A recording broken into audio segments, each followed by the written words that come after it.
Welcome to the Portland Real Estate Podcast, Oregon and Southwest Washington's #1 show for real estate news and information. Without further ado, here are your hosts and a couple of guys who, as busy realtors and successful brokerage owners, know a thing or two about real estate. Steve Nassar of Premier Property Group and Joe Fustolo of Stoddart Properties.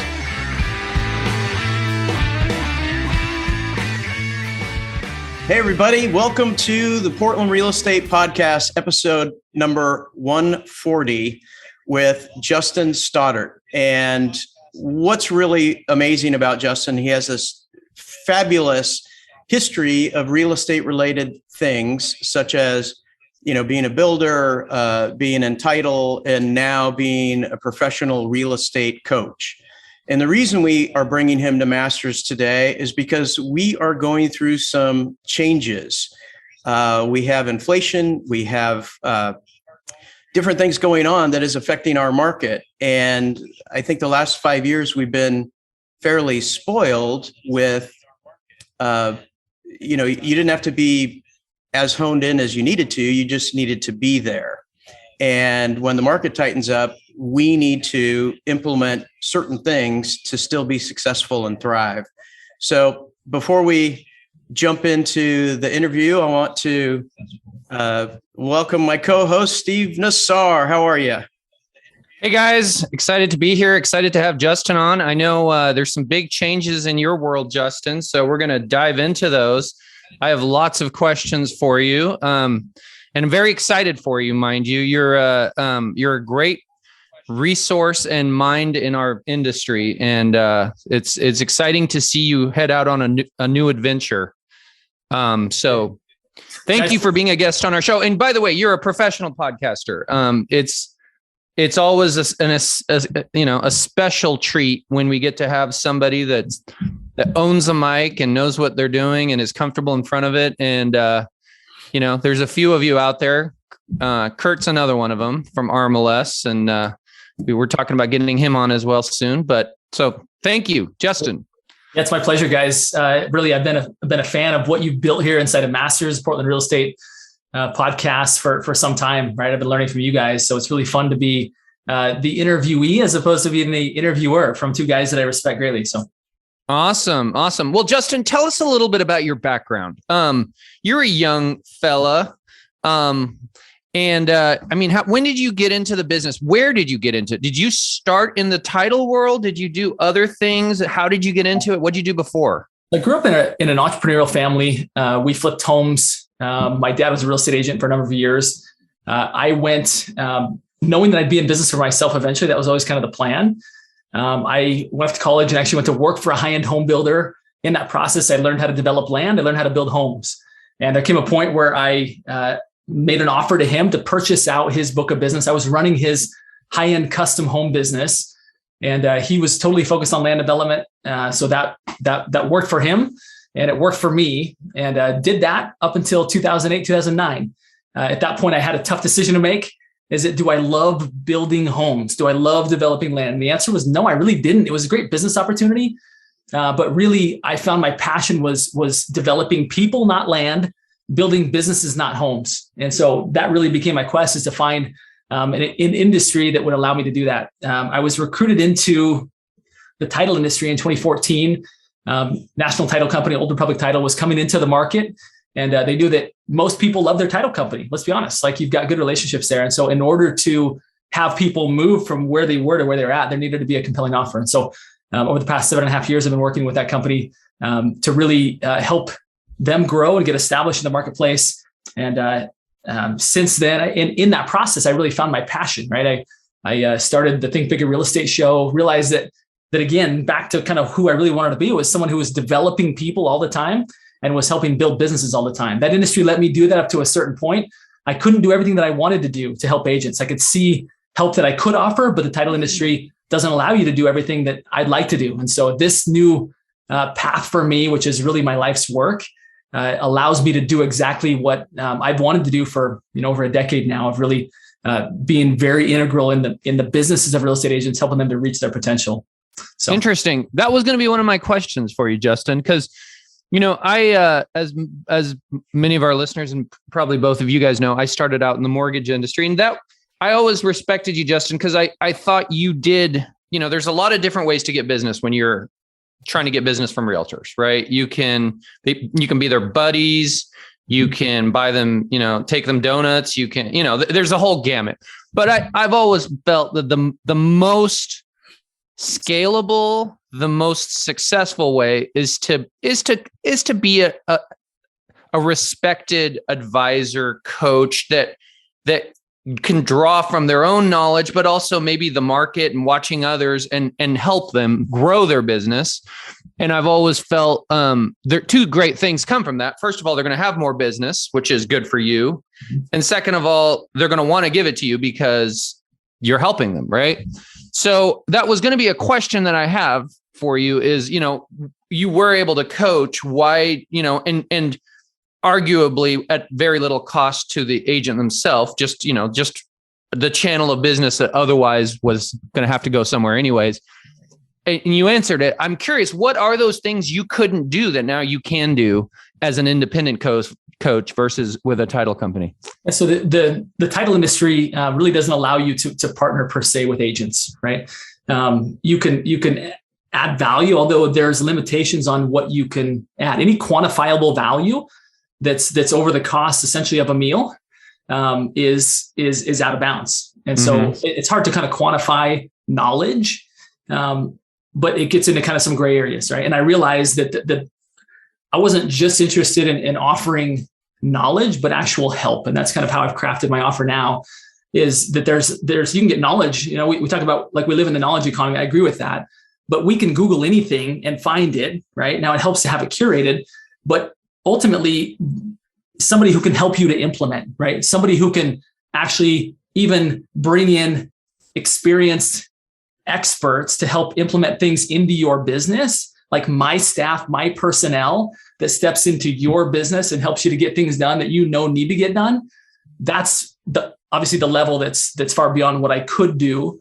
And that's what I've developed now is a coaching plus business, right? Where it's not just me across the screen saying, hey, you should do this, and here's a list of things you need to do. You walk away from that call, by the way, feeling a bit overwhelmed. I was already busy before. Now I got a bunch of good ideas that I'm either going to feel guilty about because I didn't do them, or I'm just going to burn the candle at both ends and forget everything else in life that matters to me. So my belief is that agents need more than just knowledge, curated knowledge, specifically customized to them. That's great. But wouldn't it be awesome if you also you could almost rent or leverage that coach's people, that coach's personnel to help you implement that into your business. That's what I've developed. And I think that was my vision. That's what I wanted to do, but I knew it was crossing that line of adding value that was outside of what a title company could offer. So now I can do that. Gotcha. No, that makes sense. And you can probably, would it be fair to say you can now get them products or tools and then back charge them for that if needed? In other words, sure. Included in your cost, like, hey, I'm going to get you this CRM. It's X per month. That's a bad example, but maybe other tools that, whereas before there could never be an exchange of money of any sort, obviously. Right. Yeah. Two major limitations on the value that I could offer, as well as the area that I could reach. Right. I now coach people across the country. And whereas before my focus really needed to be in a very specific geographical area. That's a good point too. The other thing is when you go see a motivational speaker or you talk to a coach, what they normally do at first is they kind of give the full resume. So there's credibility to the person speaking. And I know, Justin, you've done so much and you're kind of a humble guy, but you did write a book in this interim called the Upstream Model. And I downloaded the book, and half of the book is terrific. And that's as far as I got. That's as far as I got. It's probably 100% terrific. I'm the kind of guy that reads like 6 books at once. And so I'm just fragmented all over the place. But the first half of the Upstream Model is brilliant. That actually, for those of the people watching, it's over your right shoulder. Oh, there it is. Yeah. Very, either coincidentally or intentionally. Totally. But those values I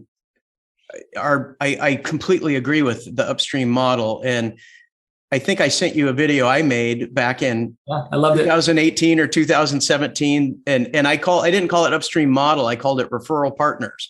Mm-hmm. And there's so many similarities there that I think it's brilliant. And so anyway, as far as Justin knowing what he's talking about, he absolutely does.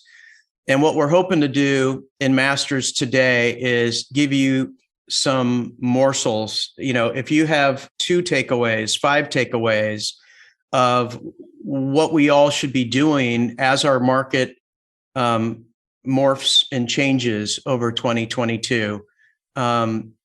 Those of us who have been doing it long enough have lived through 2 and 3 and 4 of these corrections. And what happens every time is the old ways of prospecting don't work anymore, and the population of realtors gets cut in half.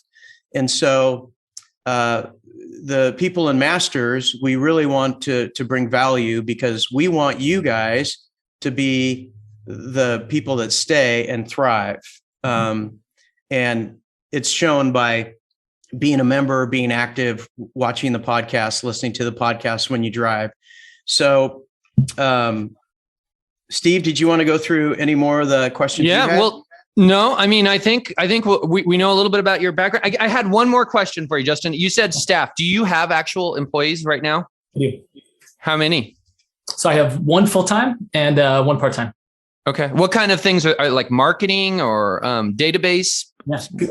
Or are they more coaching type? Yeah, no. So I'm called like the head coach, right? And I've got, think about it this way. There's certain fundamental systems that any real estate agent that wants to thrive during any downturn needs to have in place. The people that I've attracted into my organization are people who, that's what they've been doing, as being implementers, integrators. They understand those key systems that we've developed, and we help them to implement those into the business. So I help the agent kind of craft exactly what their 90-day plan looks like and what key systems are missing. And then my team steps in to work alongside those agents until those systems are implemented. So that's awesome. Yeah. It reminds me of my CPA, by the way, and I'll tell you real quickly. So with my CPA, my bookkeeper, we decided we needed to go and start using QuickBooks. We were using, a different, less robust program. And not only did he make that suggestion, but he said, come in, here's my key person that can sit with you and start teaching, not only teaching you, but doing it with you, alongside you, until such a point that you're able to do it yourself. So it reminds me a lot of that. And that's what a valuable ad for agents. Because I think there's a lot of people that are telling agents what to do, but it's powerful to be able to actually grab them, by the shirt collar and say, okay, here, we're going to do it with you. I was going to add, many are intimidated by the hiring process, and they figure, I'll just do it myself. I'll figure it out, right? I can either YouTube that, or my coach will tell me what to do. But at the end of the day, the urgent always takes precedent over the important, and things don't get done. And there's an opportunity cost every month that goes by. I would argue that at least $10,000 is flying over an agent's head to not have those key referral systems in place, to where you aren't missing out on people that already know you, like you, trust you, and would use you. They're just forgetting about you. And so there's got to be this realization of like, if I were to actually get a bill every month on how much it's costing me to not have these things in place, I would probably be sick to my stomach. So let's get things in place, and then we can move on with life. So. Yeah. Well, let's go right into it. Justin, you're super plugged into the market and the businesses of agents across the talent stream, right? From good solid agents that are by themselves to probably some healthy teams doing, some pretty big numbers. What are you seeing out there right now? What are the challenges? What are the opportunities? What would you like to share with our listeners as the happening here and now? Yeah, funny. I was actually having a conversation with 2 coaching clients in person today. I actually had an in-person coaching meeting, which was really quite fun. That's not typical, but so it was kind of made it extraordinary. But the conversation is quite similar that I'm hearing both directly as well as indirectly, which is a lot of look side to side. What are you seeing out there? This feels different than it has in previous years. Now, I cautioned them. I said, last year, our spring selling season started in December or January. So we can't use that as a proper indicator. It just started so early. Yet even with that, there's feels like this little bit of lull. And much of that data is being gathered from their consumers being ready to go to them being in a spot where they're like holding off a little bit, right? There's obviously some troubling things happening in the world. Interest rates are ticking up. That at the end of the day, I think the opportunity, back to your question, Steve, is that right now the world is on kind of emotional rocks, right? They're just kind of like, what's happening, right?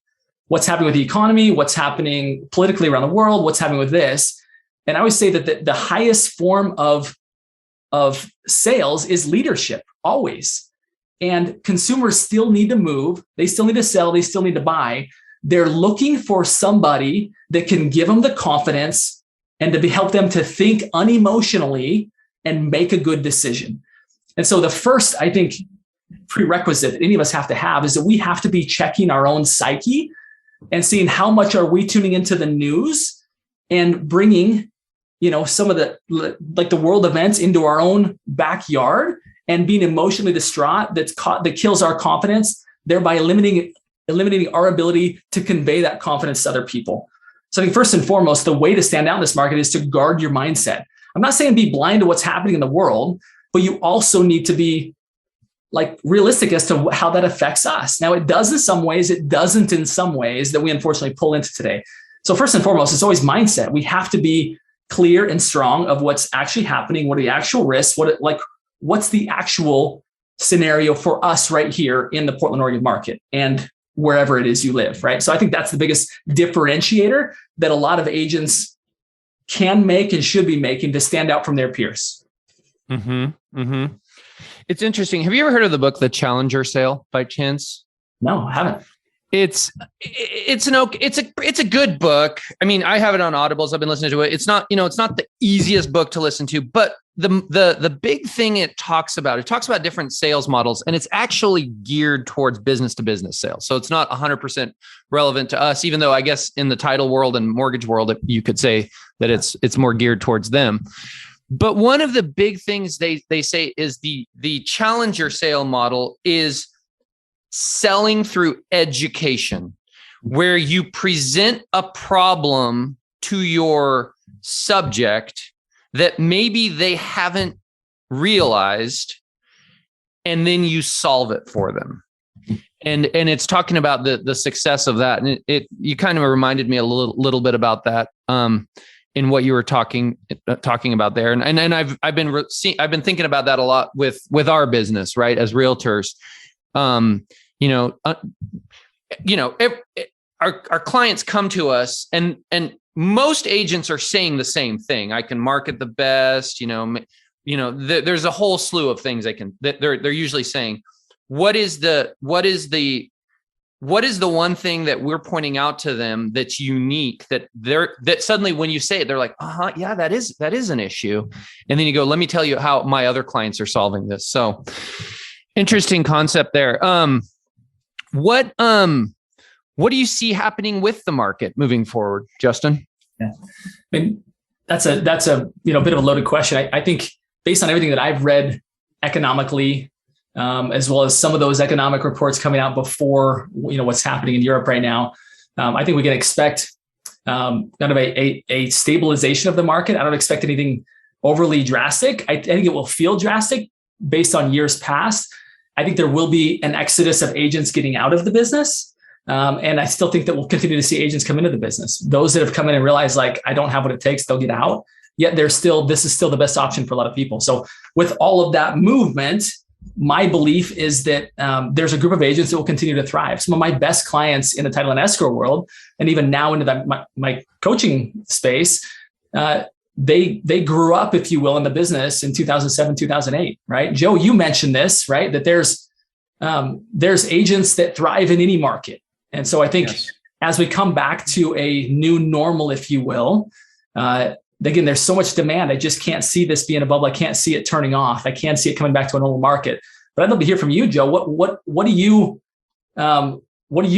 predict? Are my assumptions correct based on you having lived through more of these than I have? Yeah. So what we see is, so inflation's happening, and there's still brokers out there saying, "Hey, my listing sold in 3 days with 10 offers, way over list price." Right?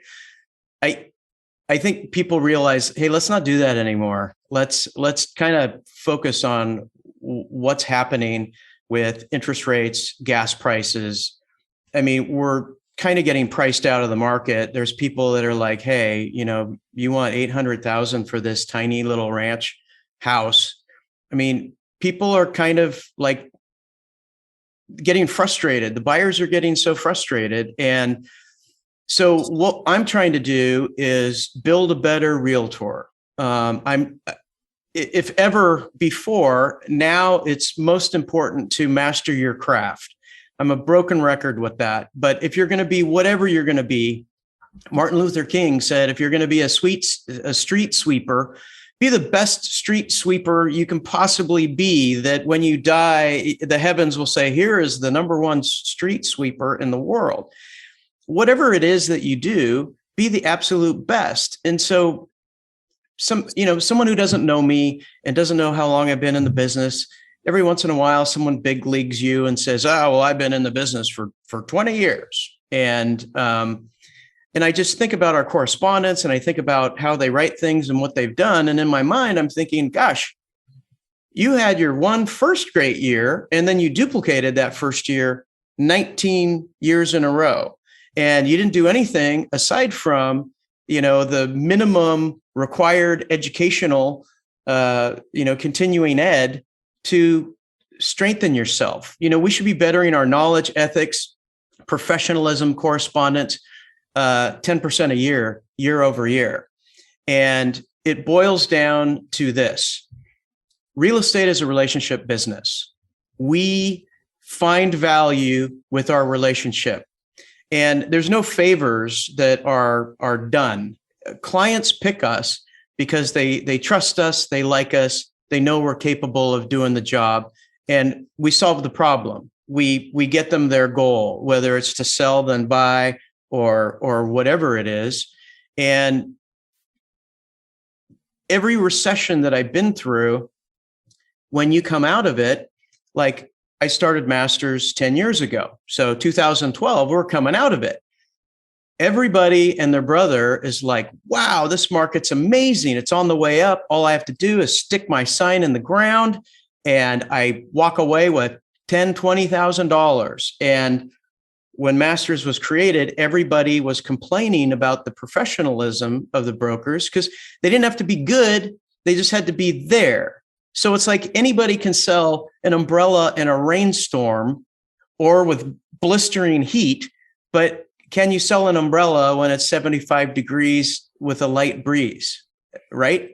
And that's what I'm encouraging people to do, because when everything changes, what we've done in the past won't work in the future. And I'm not doom and gloom that, we're going to go off a buffalo jump and, crash at the bottom. But if you are serious about your profession, you should be all in, and you should be reading everything, following people, get coaching and delegate as much as you possibly can. And I'll turn it back to you guys in a second. But someone asked me, what was the one thing you could have done that you wish you knew on day one that you didn't know until later? And it was my referral partners concept. It's your Upstream Model concept. If I would have known that day one, I would have catapulted higher and faster. Yeah. Part two, biggest flaw, I didn't delegate. And there's a great realtor. He had a CRM, great real estate coach, great everything, hell of a guy. Gabe Cordova, he started Firepoint CRM and then since moved on to do other stuff. He was in real estate. His last year in real estate, he and his team closed over 800 transactions. This guy knows what he's talking about. And he came and spoke to my company, and he broke it down, and he said, how many average listings does the average realtor get? And we just said, okay, 10 in a year. And he's like, okay, let's call that 6. What's the average commission? We told him something. He lowered it.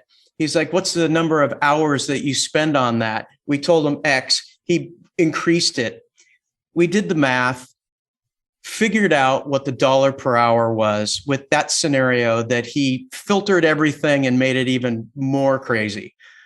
It came to $433 an hour is what we make. So what I didn't do effectively before is, if there's any job out there that doesn't bring you joy and someone else does it better than you, and it costs less than $433, gosh darn it, hire somebody. Hire, people to clean your house, hire a landscaper, hire someone to put together your mailer program and all of that other stuff. And this is what I'm trying to promote to the brokers today, because right now people are falling into deals left and right. And anyway, sorry, I didn't come up for air on that one. Steve, no, what do that you was think? good. That was good. I love that, Joe. I love that. And that's something I believe in very, very passionately about with delegation. I think what it comes down to, and I think this is what you're doing, Justin, with your new business, with your new coaching program. I feel like there's a huge chasm. Is it chasm or chasm? I always forget. Chasm. You need to slur it so you're right either way. I know. You kind of go halfway down the middle, pun intended. Between agents who are running a business and those that aren't. You could call them whatever else you want on the other side. You could call them sole practitioner. But I think you could have 3 people on your quote unquote team and still not be running a business. People who are running a business, I mean, it's not rocket science. Look at a different entity. Look at outside of our organization. By the way, there is a great book we just read, Uncopyable. This is a phenomenal book. It's very short. You ever heard of that one, Justin? Not. Talks a lot about looking outside of your business for ideas to improve your business. That's a huge concept of it. But look outside of our business. Look at a Fortune 500 company or even smaller. Look at, a regional company that's doing well. Maybe a Les Schwab, or, maybe before they were, purchased by an outside entity. But and model some of the things they're doing as a business. They have a marketing department. They have a sales department. And in our world, I think the agents that have systems, they have SOP, standard operating procedures. They have templated formats for doing things. They're not just flying by the seat of their pants. I think in any environment, the agents that are running businesses have an advantage, but I think the ones now in this environment have more of an advantage. And one of the reasons I think that's the case is because of labor shortages with contractors. I think agents who are kind of just dabbling and just doing a little bit here and there are really struggling to get the attention they need from perhaps everything from, a contractor to the people needed to help get a listing ready or help a buyer have, questions answered that they need, to potentially maybe even people within the industry, inspectors, photographers. There's a lot else that goes down that path, but I would even challenge people, even if you're by yourself today, run your operation as if there were 20 or 50 people there. I was having this thought recently. So on my team, every Tuesday at 10:30, we have a buyer meeting where we Zoom and all 17 people that are involved in the buyer side of the transaction are on. And we literally go through and quickly say the name of every active buyer we're working with. And when we talk about where they are, what's going on, do we need to do anything this week on that person? Okay. We also do the same thing Thursdays at 10:30 with our listing meeting. Same idea. Okay. If I was starting over, and we were talking about this, Justin, before we were on air, like if somebody picked me up and gave me $100 like that TV show and put me in, Tulsa, Oklahoma, and said, Steve, you're starting over here, I would have a Tuesday buyer meeting at 10:30 by myself. And it would be on my calendar and it would be methodical. Like it would take an act of Congress to move it, where I would stop everything I'm doing. I would pull up my tools, whether that's a spreadsheet, CRM, whatever, and I'd scan through every buyer I'm working with, and I'd be making notes. Okay, I have to call that person this week. I have to call that person that week. Oh crap, we're in escrow. Our inspection contingency's up Friday. I gotta work on that. And I'd make my to-do list right then and there, and then I'd go back to everything else that's busy around me. I believe firmly that if I did that as a solo agent, it wouldn't be long that things would start rolling along nicely, and there'd probably be another person in that meeting with me, and then maybe eventually another and another and another. And I can say that confidently because I just told you I have 17 people in that meeting with me today. So, but so that's show, running your. That's let me running tell them your the show just so there's context. We were talking. Justin told us about a show called Undercover Billionaire, and he's not a TV guy, but he sat and watched it. And what they did is they took a billionaire, moved him somewhere to the middle of wherever, Wyoming. They gave him a brand new cell phone, not his own cell phone, like $100, and he had a period of time, 90 days, to build $1 million company. And the idea is, if you have the principles and the knowledge and you know what to do, you're going to thrive in any market in any place. And I haven't watched it. I'm going to, because it's very fascinating. And that's what we got to strive to do as brokers, because anyone can make sales when the market is fast and furious. When it tightens up, that's when you really got to know absolutely everything. Mm-hmm. I want to tie this together if I could real quick, guys. There's something interesting here that you both pointed to, because I would imagine that every agent right now, if you could build $1 million business in the next 90 days, you'd probably be interested in that. Going back to that show, it was actually Grant Cardone who was the one that was dropped in a city. Maybe some of you are familiar with it. It was aired on Discovery Channel. Whether you like Grant or don't like Grant, that's irrelevant to the point. There were a number of other people, but he's probably the most noteworthy, that literally shaved his head, gave him dark rim glasses, kind of Joe Fustolo type glasses, and had him again change his name, took his phone away, and his goal was to go out and to create $1 million business in 90 days. And Grant Cardone, for those that know him, teach a certain way of doing business. Let me tell you what Grant Cardone actually did, which ties in to what Joe talked about, right? And which I wrote a book about. And it's this concept that you can go try and court the masses, right? You can go out and statistically, for every 100 people in your database, 10% of those people will either turn into a transaction or a referral to a transaction. So in other words, if you want to, using the traditional form of getting business, okay, database, et cetera, if you wanted to add 10 transactions to your business, you need to go add another 100 people to your database and give them some sort of attention, okay? More than just an email, right? That's 90 people who will do nothing for you this next year, who you added some value to. That is not a good use of time. And in this market, I believe strongly that we don't have the luxury anymore of wasting time. We just don't. It used to be that there was enough opportunity out there that you could waste some time and still build a good living. I don't think that's possible anymore. I think that's going to be the cause of the exodus of the agents that waste too much time.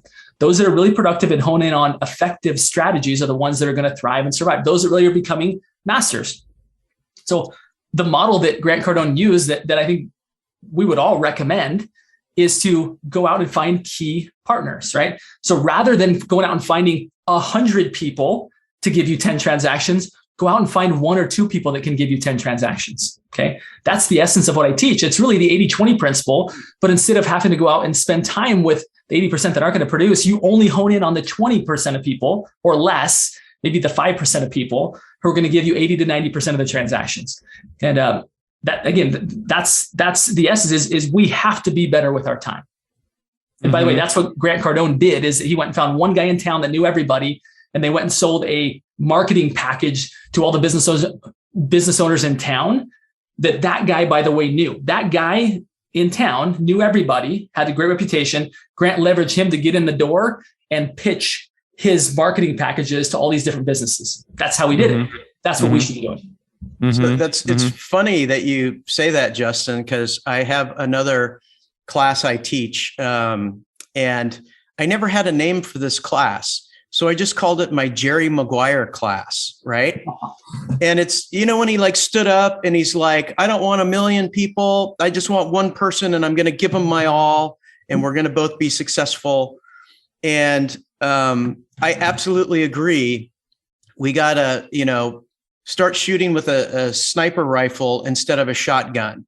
And there's a lot of wasted time on people that are never going to do a transaction with you whatsoever. And we need to filter those people immediately and hone the relationships of the people who you bring value to. Right now, you're bringing value to everybody, but there's only 10% of it that is going to bring value to you.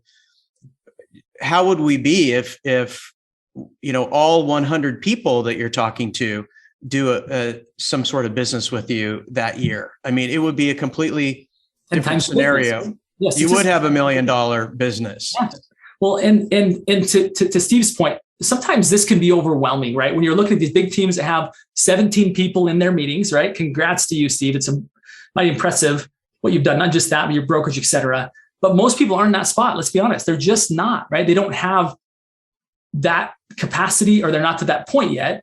And I would say that that's where it makes sense. Many agents are reluctant to invest in themselves and their businesses. And so they never get over that hump, right? There are actually systems in place and people who can help you to have those systems, right?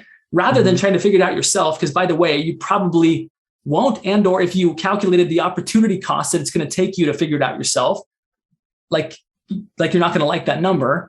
Like, go find the experts who have what you need and pay for it and get it in your business and move on. And quickly you'll see yourself earn that back in no time and have now a system in place that will serve your business forever. But again, yeah, absolutely, Justin, absolutely. But again, what I was trying to say is run your business like a business, even if it's not quite a business yet, right? And watch it become a business. Yeah. So I talked about a buyer and a listing meeting. Have a marketing meeting once a week. No, actually, I don't even think you have to have it once a week, every other week or once a month. Have on your calendar a marketing meeting, even though you're a solo agent, where you stop everything, it's blocked. You sit down and you go, okay, I got to get in front of my database. What am I going to do for the people that, who am I going to call this month? And be organized. So many agents are just flying by the seat of their pants, doing whatever screaming loudest at them with no proactivity in their quote unquote business, which in my opinion, makes it really not a business. And so there's another component to what I'm trying to say. The agents who are running businesses, here's another example. Do you have a bank account for your business, or is it just a slush fund with your regular bank account? I mean, I know, that in of itself may not sound like something that drives in business, but if you start acting like a business, even when you're not a business yet, you will become a business. That's just a law of, nature. One thing I want to jump in here. We've been at it for about 45 minutes, and I want to jump into some nuts and bolts and morsels here. So, Justin, I've been a broker for, let's say, 5 years. So I know what CRMs are. I know what everything is. I just haven't really honed my skills because the market has been so hot. What would you tell me moving forward in changing times? What are the top 3 things I should be focusing on and preparing for in the future? So back to as maybe unsexy as this sounds, I know everybody's looking for a silver bullet. I'm telling you, the silver bullet is doing what John Wooden, the best college basketball coach of all time. It's going back to what he did when he was starting off each season. And keep in mind, he has the best basketball players, the best players out of high school in the world now on his team. And he's teaching them how to put their socks on, because he knew that if they didn't put their socks on right, they'd get blisters. And if they got blisters, they would not be an effective basketball player. As lame as that sounds, like, okay, let's remember how to put our socks on. It's going back to the things to make sure, do I have a database? Is that database prioritized? Okay. Now, there's a number of different ways to do it, but you need to be sure that, again, looking at the 80-20 principle, you need to be sure that you know who are the people that you should be spending time with, not just the squeaky wheels, but the people that are actually going to produce a return for you, right? There's a system in place you can easily implement and tag everybody in your database, and then give those people attention accordingly, right? And people that are coming from online and other sources who you don't have a relationship with should be kept, but maybe not in the same exact bucket as all the people who you do have a relationship with, right? So I think having not just a database, but having it prioritized so that, again, you can spend time with the people that are actually going to give you a return on that time. Again, we don't have time to waste any time this year. That's the first. I think after that, it's establishing a pattern of communication with these people. I think with new agents coming into the business, there's this trend of, I really want to help my sister who just got licensed, who, by the way, knows nothing about real estate, but I want to help them. We've all been there. Where we want to help someone that we love. And I would say that if you're an agent, that has the potential to do some damage to your business if you, again, don't know who the people are that you're communicating with, and you don't communicate with them regularly, making a differentiation between you and them, right? And the common agent, like actually on a regular basis. And I recommend at least 2 emails a month to that group. One can be an art, right? Meaning like, here's what's happening in our community. Here's what's happening in our, in our area, right? Here's what it's like to live in our area, to really add value to the people that are already in that database. Second is one like science. You need to show that you are a master of the numbers. Now, I don't recommend putting out bar graphs and charts that only you as a real estate agent would be interested in. I think you need to take one key point from all these charts and graphs that you're looking at and tell a story about why that matters to the client. Like, simplify it down, make it very entertaining, interesting, maybe even pull in a client experience and send that out once a month. This allows you to be the guide, right? For those that study marketing, you don't want to be the hero. You want your clients to be the hero. You have the ability to be regularly demonstrating the fact that your clients, that you guide your clients to a happy ending. More people will want you to guide them to their happy ending if you do that. So I think that's the second part is regular communication channels via email and social media. We spend too much time surfing social media. We need to recognize that that is one of the greatest tools built for real estate agents. And it's the greatest listening tool. Again, if in your database, you know who your key people are, you can go to Facebook with the express intent to say, what's happening with this person in their life right now? Oh my goodness, it's their wedding anniversary. I'm going to send them flowers, right? Now, you won't do that for everybody, but you should do it for the person that refers you every quarter, right? Maybe that's a way for you to really stand out. But again, using these mediums to really stand out in your relationships. I think that's a critical component, is establishing a full communication plan, marketing plan to this group. So have the database, have the marketing plan. And then third, I would say have a way to really differentiate yourself as more than just a real estate agent. Everybody wants to say, I can help anybody buy, sell, or invest in real estate. The problem with that is that you're now in a sea of sameness. Everybody can do that. And so you really don't really serve anybody in particular. Is really refine who is it that you serve best and be able to articulate that and have something, maybe it's an annual CMA that you give to your people to show that I actually am watching the numbers for you, and have some deliverable, right? That's maybe more than just a pop by, maybe more than just kind of a extension of friendship and appreciation, but something that differentiates the fact that you are a master, that you are not just a general master, but you're a master of their real estate portfolio. I think when you can start to do those kinds of things to the right people, again, this isn't for everybody in your database, you'll run out of time, but for the right people, the right referral partners, this makes a lot of sense. Mm-hmm. Mm-hmm.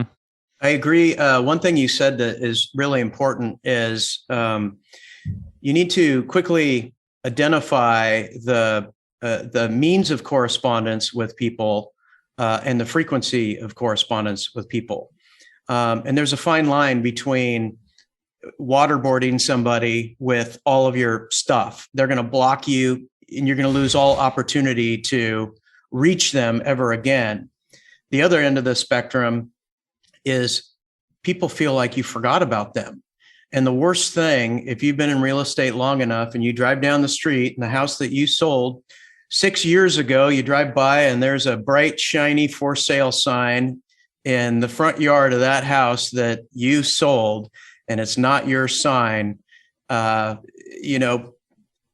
staying on top of this, labeling your people, these are buyers, these are sellers, these are past clients.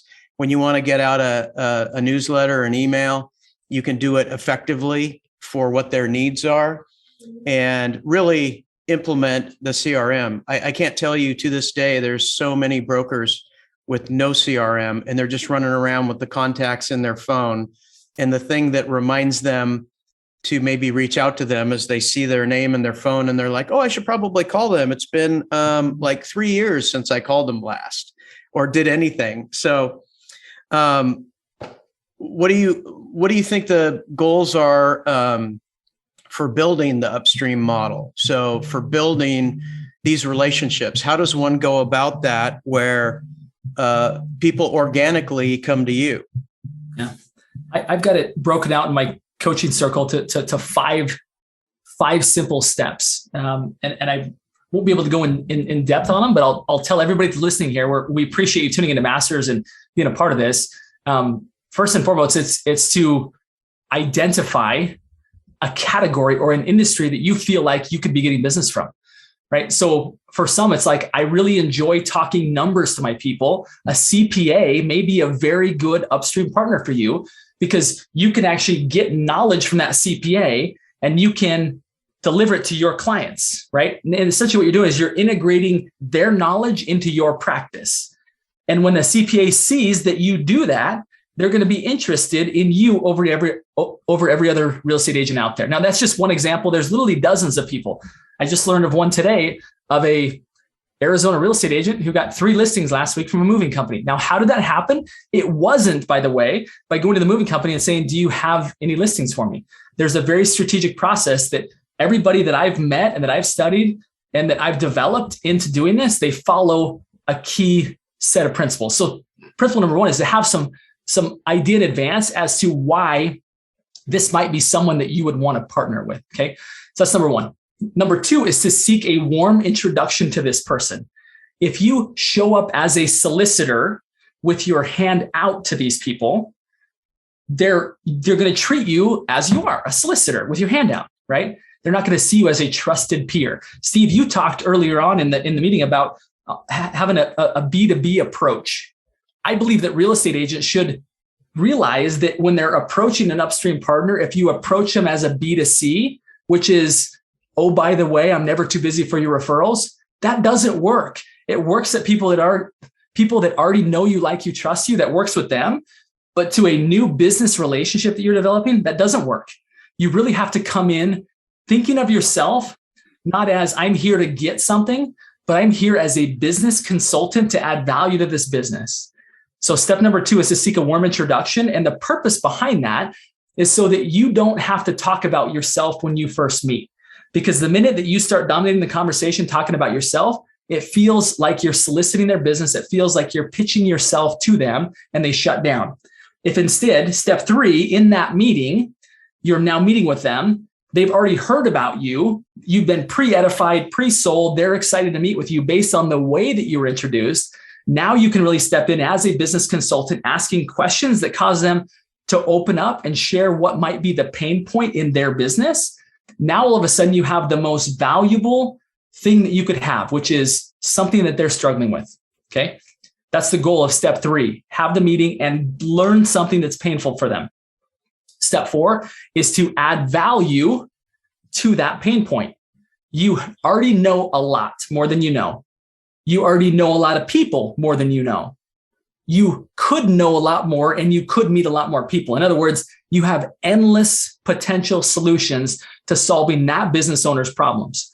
So you're going to go to work and add value to them. And then step 5 over time is to take it to where your value, the stuff that you know about the real estate industry, gets integrated into their business processes, into their client experience, to where naturally they're talking about you because you gave them the ability to talk about real estate. And if you simply are leaning on the fact that, well, I took them golfing enough times, I took them to lunch enough times, I think they're going to refer me, right? And that's what's traditionally taught, is that I'll lead with friendship. Very similar to what you said, Steve, about the typical kind of title rep approach is like, let's be friends, let's be chummy. And over time, you'll send me business. In a B2B relationship. Hard to scale that one. Hard to scale. I mean, that's one of many reasons with that flawed model, right? Agreed. Yeah. And frankly, you're not solving a problem that they need. The chances this person probably doesn't need more friends. That's not what they're looking for. They're looking for someone to help them to grow their business. Now, as friendship develops over time, that's fantastic, right?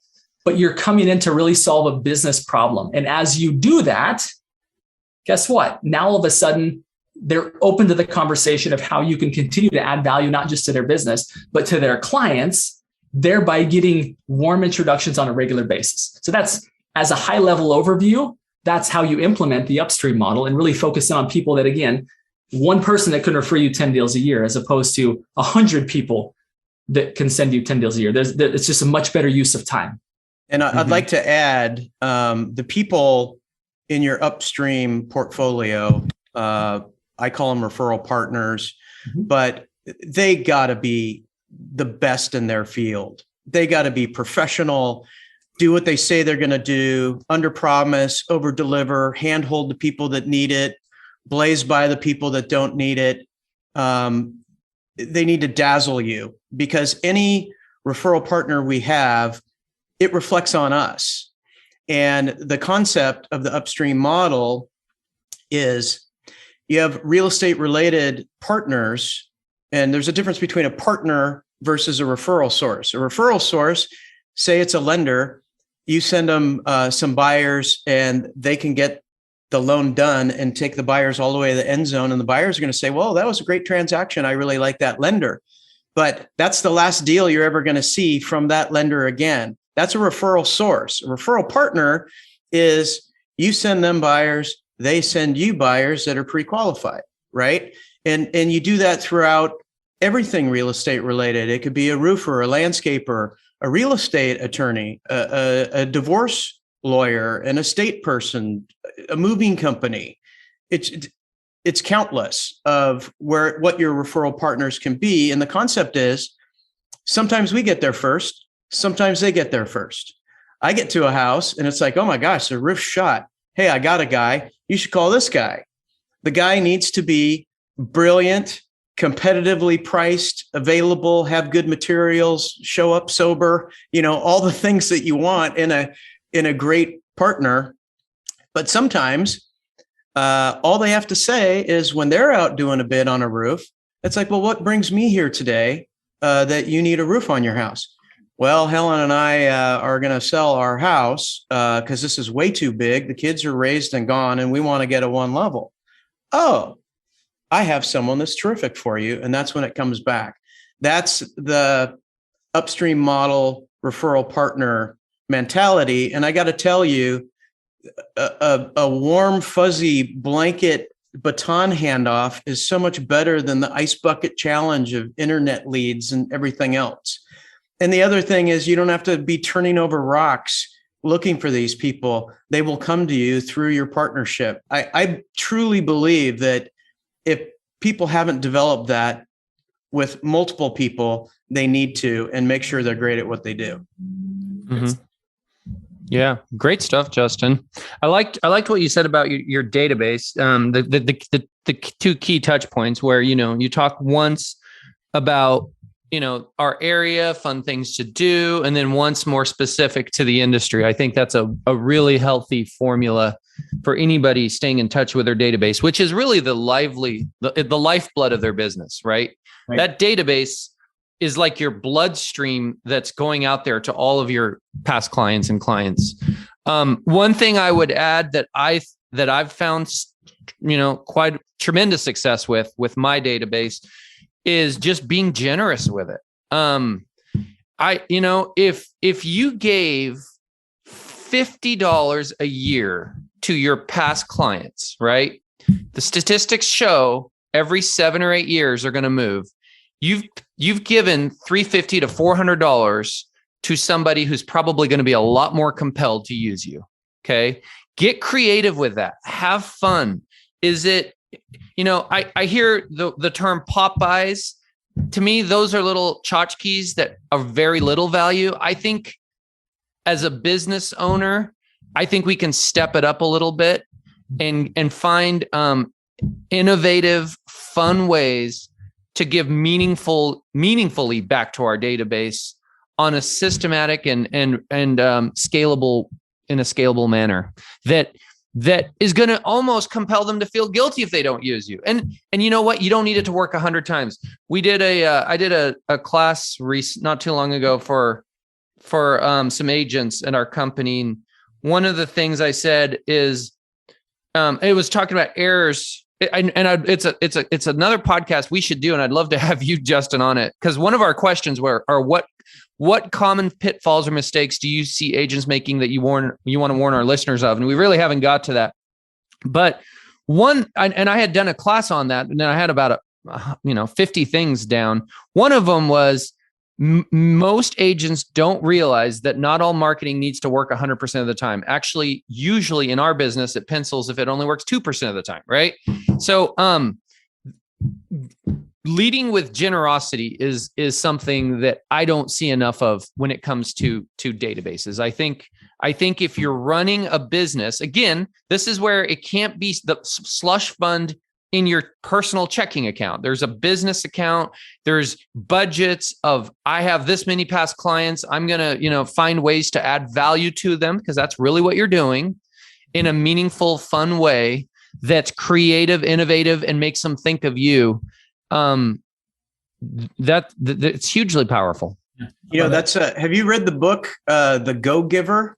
Absolutely. Yeah. Great book. It's basically, give of yourself, give of your time.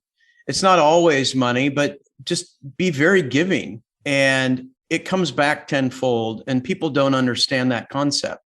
They think earlier in your career. Here's one thing I'll say to that, Joe, because you're right. Our time is incredibly important.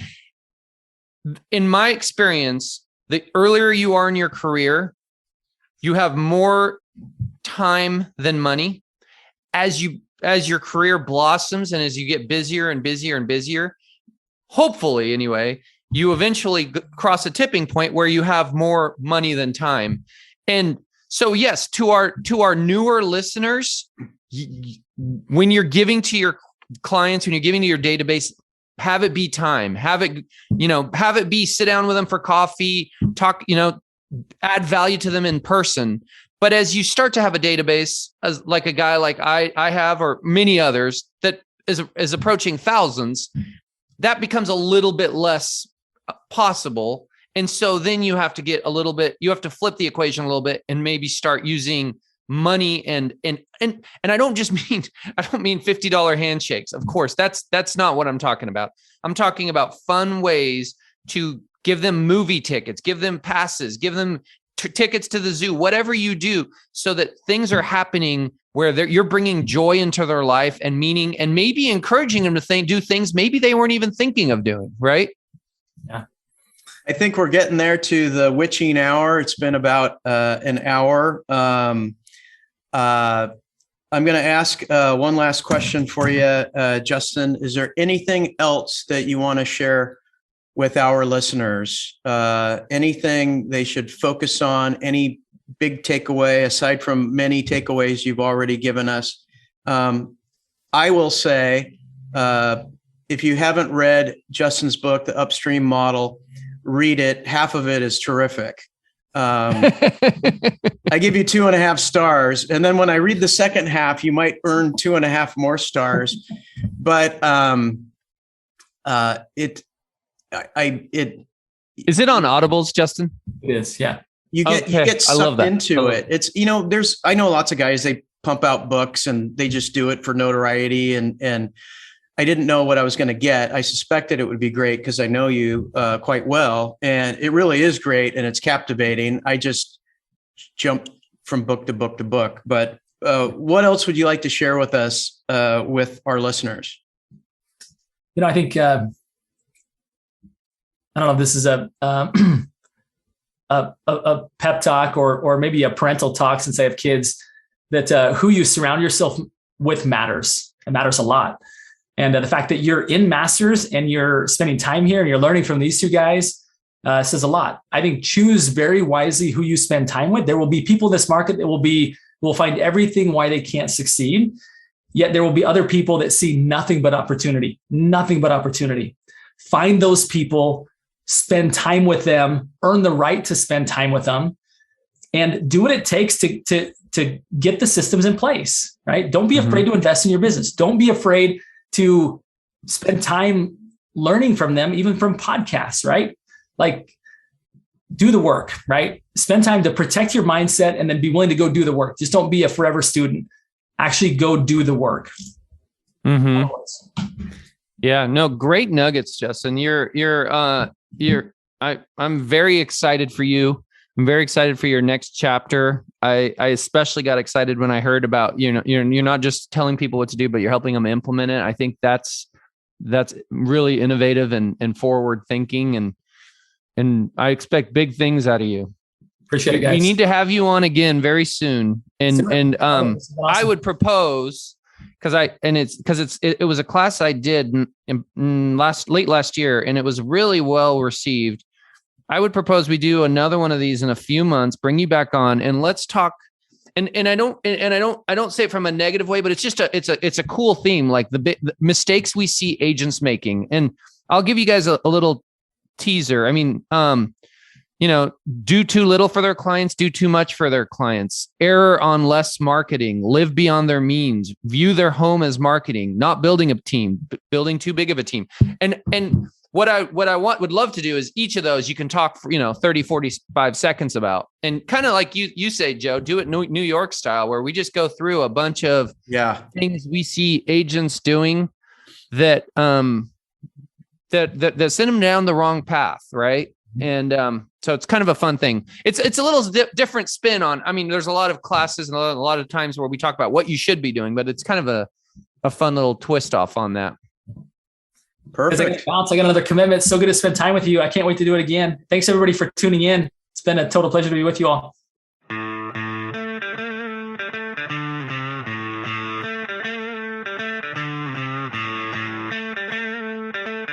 Hey everybody, thanks for tuning in to the Portland Real Estate Podcast, Oregon and Washington's #1 show for cutting-edge real estate discussions. Also, I'd like to give a shout out to the members of Masters in Real Estate, a private and exclusive Facebook group, and the #1 source for all real estate topics. Thanks for being there, gang. I love you. Finally, I want to thank our faithful listeners. Without an audience, we're just two guys talking to each other. Make sure you hit the subscribe button so the new episodes automatically come to you. Make it great.